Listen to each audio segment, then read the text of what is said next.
Does your house have a secret past? What if you're looking to buy? How do you know that the home has a history? What is that history? It's Thursday, so we are talking homes with our real estate consultant, Peter Murphy.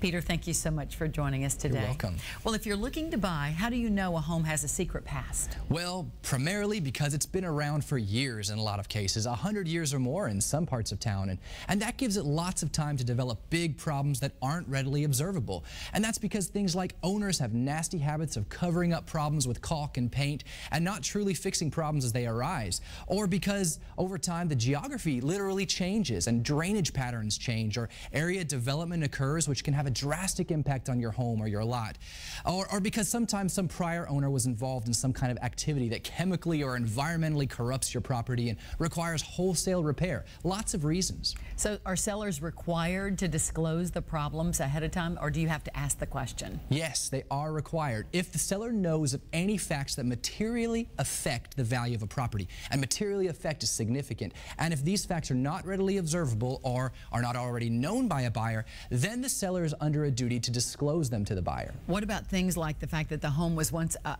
meth lab, maybe, or somebody was murdered, or somebody committed suicide on the property? Are these facts that are required to be disclosed? Yeah, good questions. In some cases, possibly yes. Like, let's take the meth lab, for example. If that property was not properly abated, and because when meth is made, the chemicals that are used to produce meth are highly flammable and had this nasty habit of getting into drywall and air vents, and in some cases, these substances have to be completely removed in order to get rid of any traces of acetone or lithium or phosphorus, all these potentially very volatile compounds that are involved in the making of meth.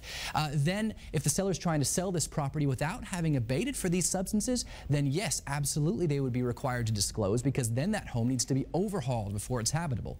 But a murder or a suicide or death, the courts have decided that these are disgusting facts, but they don't materially affect the value of your home and therefore do not have to be disclosed. So what should you ask when you're buying or you're renting? What are the important questions to put out there? Well, everything. You as a buyer are entitled to ask anything you want about a home. Ask anything that's important to you. Talk to the neighbors. Google the street address. Search for news articles that have been impacting that particular area that might have had an impact on your home in the past. Of course, thoroughly inspect a home yourself. Hire a home inspector. Hire a general contractor to come along with you and look at that property with you, because you've got to remember that buyer beware is still a rule of common law right now. So even though the seller has the obligation to disclose facts that might affect value, you're the buyer and you're buying at your own risk, and you're not going to be able to return this home once you close on it unless some fraud was extorted on you. So do your homework, or you're going to be stuck with the home and all of its secrets. All right, Peter Murphy, CEO of Home Encounter. We thank you so much for being with us tonight, Peter. See you next week. You're welcome.